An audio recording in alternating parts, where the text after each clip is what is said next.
Senhor Presidente do Congresso, Senhor Presidente do Conselho de Jurisdição Nacional, Senhor Presidente do Partido e Primeiro-Ministro. Quando vinha a caminho de Lisboa, vinha a consultar a internet e a ler em pormenor, em detalhe, o discurso de ontem à noite do Presidente do PSD e Primeiro-Ministro. Tive a oportunidade de ontem ouvir algumas passagens, não o tinha ainda lido na lógica da sua coerência global. Li-o numa página de um jornal de referência e essa página, depois, subsequentemente ao discurso do Primeiro-Ministro, tinha um comentário longo, trecho a trecho desse discurso, do jornalista de serviço. Julgo que seria, eu não conheço o nome, julgo que seria um jovem jornalista. E nesses comentários fazia uma referência tipo flashback àquilo que teria sido o passado de passagem do PSD noutros congressos por esta sala. E fazia uma referência a um discurso que eu aqui proferi há 18 anos. Penso que uma única diferença, julgo que este palco estava um bocadinho mais alto.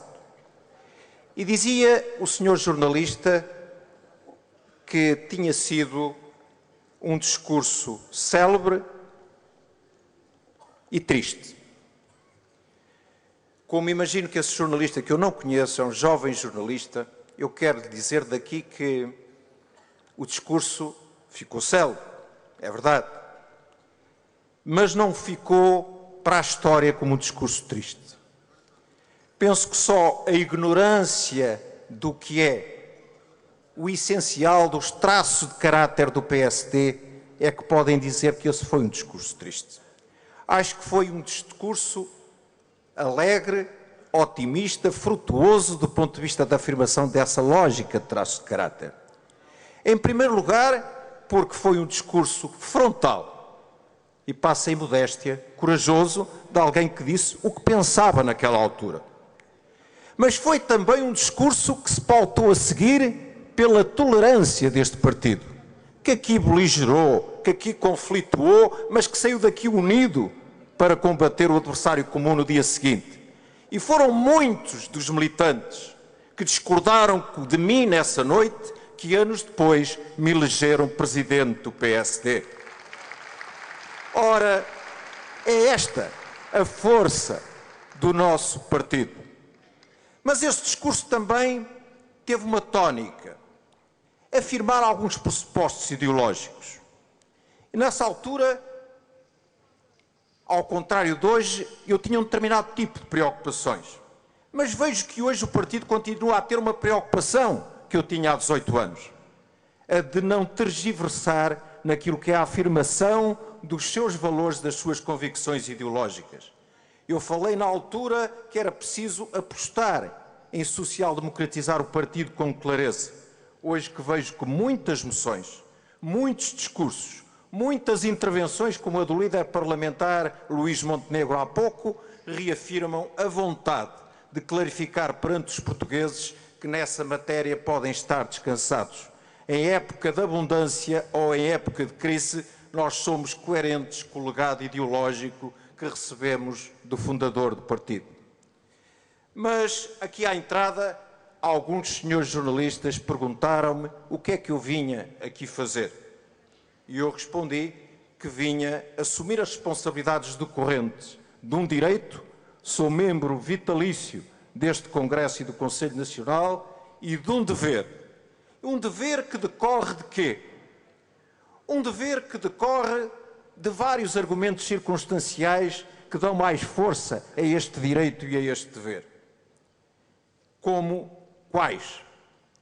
Em primeiro lugar, o facto de eu não pertencer ao grupo dos que divergem lá fora e fica no silêncio da cadeira de casa a ver como é que o seu discurso de contestação é albergado no Congresso do Partido. Se divirjo, divirjo cá dentro, com clareza.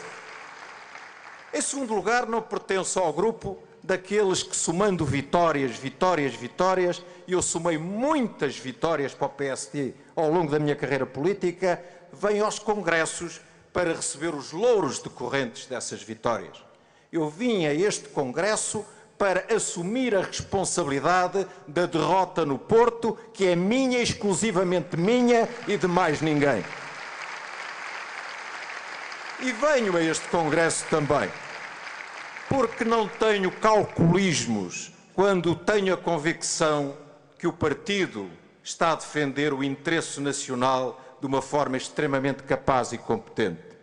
Numa altura em que é preciso regimentar a bem do partido e do país um novo discurso, uma nova vontade e uma nova esperança a caminho das eleições legislativas, não há o direito de nenhum militante com passado e responsabilidades lavar as mãos da sua cota-parte dessas responsabilidades e ficar lá fora quando deve estar cá dentro a apoiar o partido e o presidente do partido. Mas,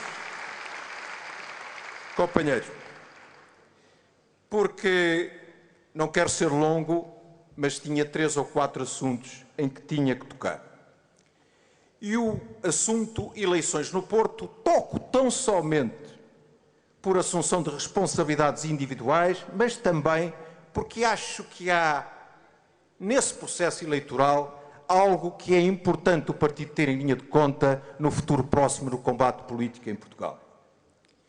Quando parti para esse combate, partiu numa afirmação individual de vontade. Ninguém me empurrou, ninguém me obstaculizou. E agradeço a forma como o partido, no seu todo, a Comissão Política Conselhia, a Comissão Política Distrital, a Comissão Política Nacional e o Presidente do partido me apoiaram. Nunca me poderei queixar dos dirigentes do partido nesse caminho que percorri para um insucesso. Jorge Moreira da Silva, o Secretário-Geral, mais tarde o Vice-Presidente Marco António Costa, e inúmeros deputados, o presidente do partido, deram-me todo o apoio de que eu necessitava. Mas, quando parti para esse combate, os estudos de opinião eram muito otimistas. A mim, nunca me enganaram. Eu sabia que era um combate muito difícil. Bastava olhar com objetividade para a realidade. E essa realidade passava por 3, 4 obstáculos que, no seu conjunto, até para alguém menos corajoso, podiam parecer completamente intransponíveis. Em primeiro lugar, era um combate que estava logo à partida muito envenenado e inquinado por uma rábula político-jurídico-constitucional à volta da interpretação de lei de mandatos.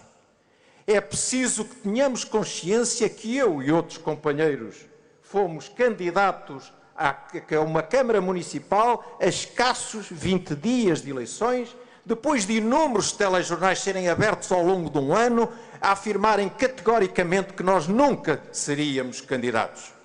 E eu lastimo que essa novela, em larga medida, tivesse sido alimentado por alguns poucos militantes do partido. Mas eu sabia que tinha este obstáculo. Sabia que tinha um outro obstáculo, que o partido da coligação, o CDS, em termos nacionais, que não, e eu compreendo e aceito democraticamente essa opção, não estaria ao meu lado. Estaria ao lado do partido em Lisboa, em Gaia, e em Sintra, em outras cidades do país, não estaria no Porto. Era um segundo handicap importante. O terceiro handicap era que o Presidente da Câmara em exercício, militante do PSD, os seus vereadores, a máquina de 12 anos de poder da Câmara, não tinham simpatia pela minha candidatura e apoiavam uma ou outra. E eu respeito essa opção. Sabia que ia ser assim. E, finalmente, porque desde que Passos Coelho é Presidente do partido e Primeiro-Ministro, eu nunca hesitei, por convicção, no apoio ao partido e ao Governo. E eu sabia que era o candidato do Governo. De um governo que estava no momento mais difícil da sua afirmação, em que aquelas semanas que se concentraram à volta da eleição até terão sido as mais penosas dos últimos tempos, em que se evocou a possibilidade de um segundo resgate, em que se falava de novas medidas para o funcionalismo público, para os pensionistas, para os reformados. Ora, com toda esta panóplia de dificuldades, era difícil enfrentar o processo eleitoral. Eu enfrentei com a convicção que poderia contornar estas dificuldades. Mas, em meu entender, não foram estas 4 questões que nos retiraram a vitória no Porto. E é por isso que eu estou-me a referir a este assunto, ligando à importância do próximo ano e meio político em Portugal e ao papel dos dirigentes do partido e do governo para ganharmos eleições daqui a esse ano e meio. No Porto, o Porto é uma cidade muito particular, mas em que o que pesa, dada a sua característica sociológica socioeleitoral, é um eleitorado maioritário, 2/3 do eleitorado, de uma classe média muito conservadora e que faz a sua opinião estritamente fruto da realidade do país, da cidade, da região, do caldo de cultura que decorre da ausência de uma comunicação social proativa a norte, faz a sua opinião lendo 2 ou 3 jornais de referência, lendo 2 ou 3 revistas da moda e ouvindo 1 ou 2 telejornais e um programa de grande informação na televisão. E durante 1 ano e meio, essa comunicação social de referência fez passar com muita, eu diria, com muita eficiência, e a culpa foi minha, não soube fazer passar a minha mensagem como deveria ter conseguido fazê-la passar, fez passar uma opção face aos eleitores muito clara e que só pressupunha um resultado. De um lado estava o candidato do PSD, político, partidário. Do outro lado estava um candidato independente, fora dos partidos. De um lado estava um candidato que tinha feito uma grande obra em Vila Nova de Gaia, mas fruto de um conjunto de mentiras repetidas, muitas vezes que passaram a ser uma verdade política para o exterior, à custa de excessos orçamentais, no momento em que o país lutava precisamente contra esses excessos orçamentais nacionais. Do outro lado estava alguém que espartanamente ia circunscrever-se a critérios muito rigorosos de gestão orçamental. De um lado estava quem era mais populista, do outro lado quem era mais austero.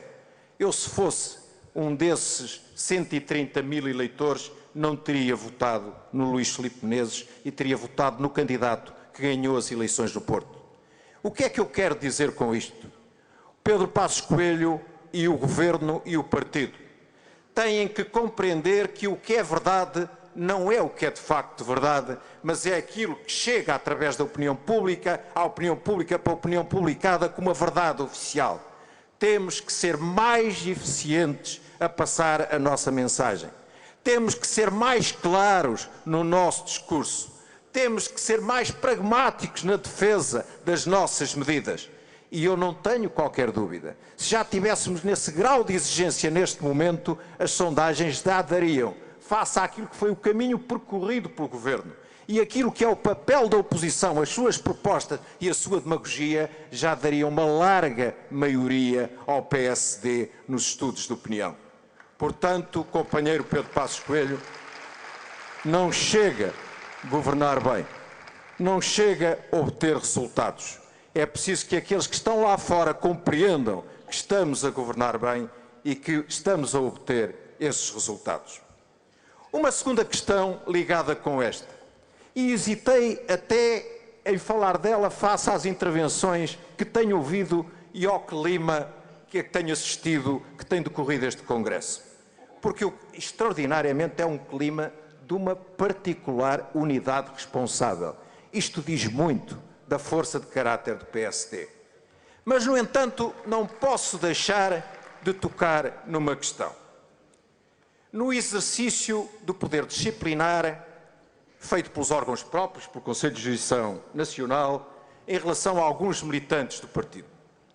O Conselho de Jurisdição Nacional é formado por ilustres membros e ilustres juristas, a começar pelo seu presidente, que é uma figura incontornável entre os grandes juristas do nosso país.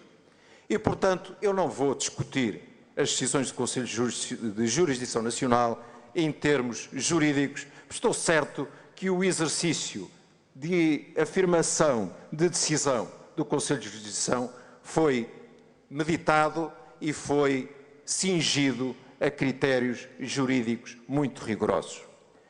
Contudo, eu, como não sou jurista, sou médico, eu atrevi-me a dizer que, se me fosse pedida a minha decisão, eu não teria expulsado nenhum militante do partido. E por duas razões. Por duas razões. A primeira, porque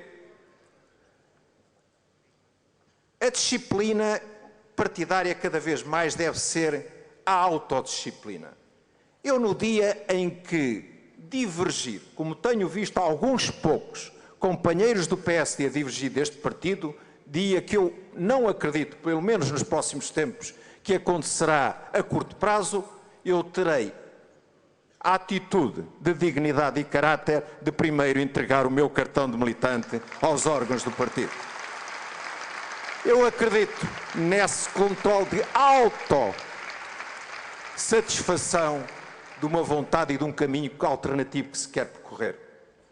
Contudo, eu penso que, sem fazer ondas e sem querer provocar turbulência, que me parece que temos que, para o futuro, emendar a mão, porque não é justo que exista uma atitude mais radical em quem alguém que põe um nome da lista e é o ator material do crime, e em relação a quem é o mandante, aquele que é o acólito, aquele que combina a conspiração, haja uma atitude de comiseração. Por estes dois motivos, eu amnistiava toda a gente e deixava-os vir todos cá para dentro, são poucos, até porque, consoante ficar claro que Pedro Passos Coelho vai ser de novo Primeiro-Ministro de Portugal daqui a 1 ano e meio, muitos deles vão arranjar a justificação para dar o dito por não dito e se virem juntar à família. As portas não deixarão certamente de estar abertas. Em relação ao futuro, depois da intervenção do Nuno Moraes Sarmento, que não sei se ainda está aqui na sala, que foi excelente, excepcional, e em que me revejo por completo, a intervenção do líder parlamentar, que foi explicativa, excelente, um pouco de acordo com aquilo que eu penso que é a exigência que o partido deve ter em relação à forma como os dirigentes nacionais e os membros do governo se devem exprimir nos próximos tempos. Eu julgo que, em relação ao futuro e à justificação que temos para acreditar que podemos e devemos continuar a governar Portugal daqui a 1 ano e meio, estava quase tudo disto. Mas eu acrescentava 2 ou 3 detalhes relativamente a esta matéria. Não sou manicaísta na lógica que entre os partidos do poder nós somos sempre os bons, sempre os melhores, e os outros, o Partido Socialista, que é mau, sempre mau, e que são sempre os piores. Mas a história é a história, e essa não pode ser reescrita. E na história de 40 anos de democracia portuguesa, tirando o papel que, aliás, com grande sentido democrático, o Dr. Pedro Passos Coelho ontem evocou, de Mário Soares, nos primórdios da consolidação da democracia portuguesa e na própria crise económica orçamental da década de 80, tirando esse caso muito individual e particular, a história dos governos socialistas até hoje, a sua matriz genética é de liderar sistematicamente o país para o insucesso. Foi assim com o engenheiro Guterres, foi assim com o engenheiro Sócrates. Pântano 1, Pântano 2. Esta é a realidade da história da nossa democracia.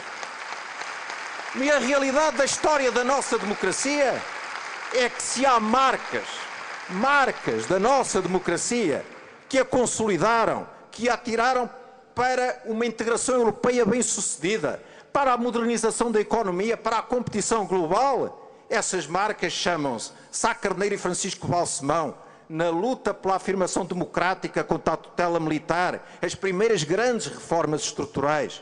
Chama-se Cavaco Silva, numa década de modernização do país exemplar. Chama-se Pedro Passos Coelho, pela forma corajosa, difícil, com que tem enfrentado querelas inclusivamente dentro da própria coligação do próprio partido, mantendo com grande força e grande caráter a linha de rumo, e os resultados estão aí à vista. Portanto, a matriz, o que está em causa já não é só o doutor Seguro, é a matriz ideológica, a matriz comportamental do PSD e do PS. O PS ainda não foi capaz, ao longo destes 40 anos, mostrar que mudou esta matriz comportamental. E não esperemos que seja o doutor Seguro a fazer isso. Eu não espero. O doutor Seguro é líder de uma difícil coligação. A coligação do passado do engenheiro Sócrates com o putativo e desejado futuro do Dr. Costa. É muito difícil liderar uma coligação deste género. E, meu caro Pedro Passos Coelho, permitam-me que fale aqui, já evoquei há pouco o seu nome, de uma outra pessoa. Se o Presidente do Partido e Primeiro-Ministro merece todo o nosso apoio e a nossa admiração, é uma enorme injustiça que fiquemos silenciados perante aquilo que, em meu entender, a história dirá como tendo sido um comportamento fundamental para que o país conseguisse recuperar, de um militante do PSD com o cartão entregue no partido chamado Aníbal Cavaco Silva como Presidente da República. Têm sido muitos os ataques ao Sr. Presidente da República.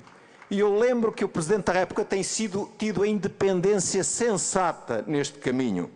Em momentos particularmente turbulentos, como quando se discutiu a taxa social única, o Presidente da República foi interventivo, convocou o Conselho de Estado, chamou a atenção do país, falou ao Governo.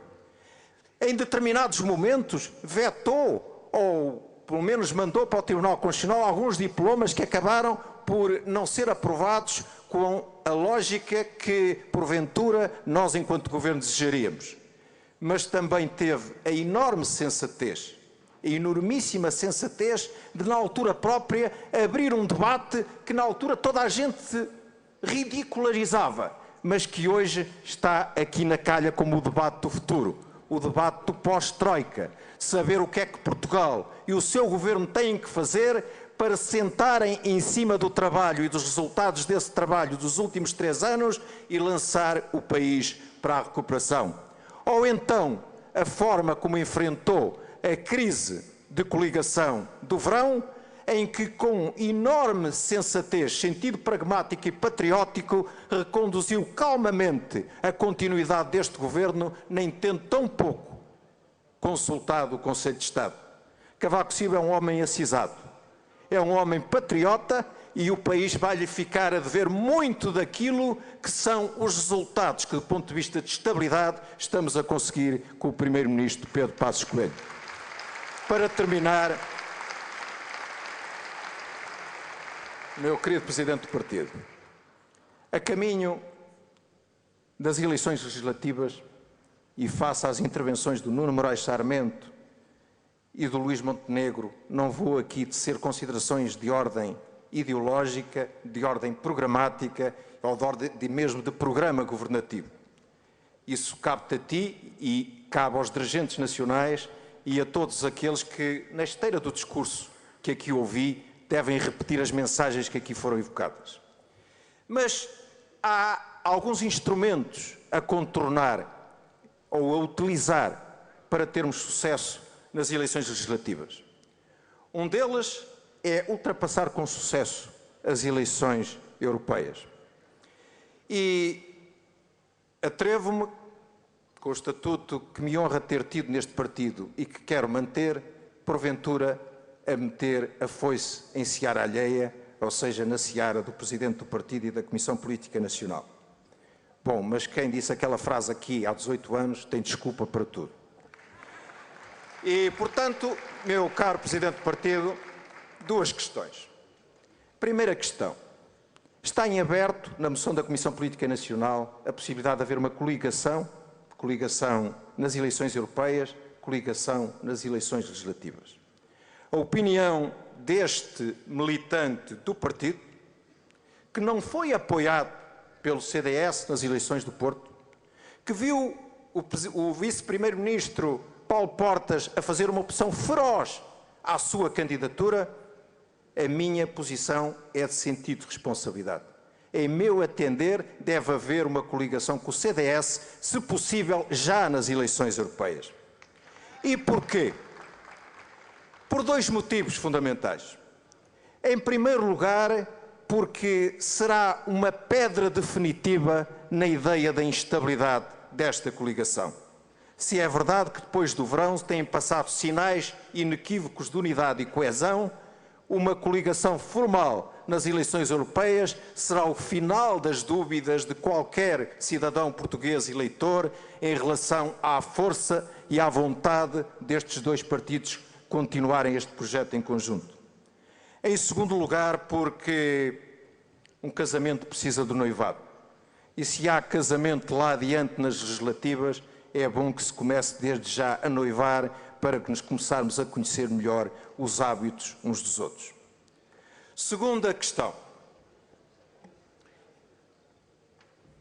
Esta é que é mesmo meter a foice em seara alheia. Nós temos muitos militantes muito qualificados. Temos tantos que até já podemos quase contar pelos dedos da mão os candidatos a presidentes da República com qualificação e condições para ganhar essa eleição daqui a 2 anos.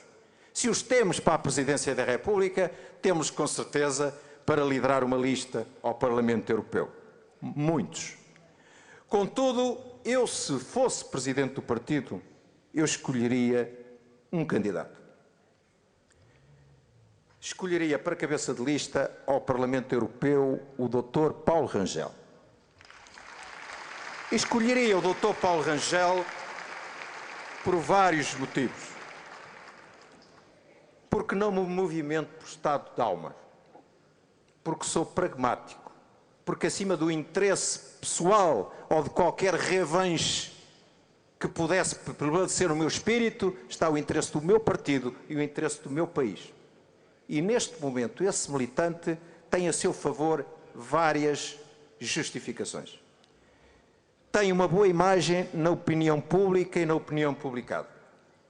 Já ganhou uma eleição nacional. É particularmente bem quisto num eleitorado central de classe média que está particularmente zangado ou irritado com o nosso partido. E, portanto, se havendo outras opções, eu julgo sinceramente que esta seria, porventura, das melhores, ou não mesmo a melhor opção para o PSD neste combate que se adivinha difícil, mas que podemos começar a ser o combate do nosso regresso às vitórias eleitorais. Termino, caros companheiros, dizendo o que afirmei no início. Só fazem falta aqueles que cá estão. Os que não estão cá não fazem falta. Mas os que não estão cá, quando vierem, serão recebidos, certamente, com a nossa maior comiseração democrática. Por mim, estive cá, estou cá e estarei cá para servir sempre o meu partido. Com vitórias, com derrotas, é disso que é feita a democracia, mas com um partido como o nosso, há que ter orgulho nas vitórias e nas derrotas. Os meus cumprimentos ao Fernando Ruas, que realmente corporiza aquilo que é a excelência do poder autárquico do PSD e que, face das circunstâncias, fez com que muitos presidentes de Câmara, muitos presidentes de Junta, centenas de autarcas tivessem que abandonar funções, mas que deixaram uma marca indelével no país e nunca serão esquecidos. E um abraço muito fraternal àqueles que ganharam eleições autárquicas em momento tão difícil.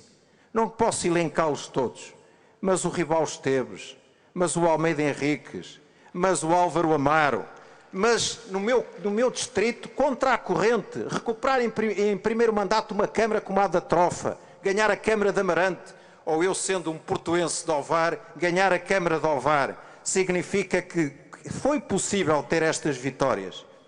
Contra a corrente vai ser certamente possível, porque é desejável e merecido ganhar as eleições legislativas daqui a 1 ano e meio. Viva o PSD, viva Portugal!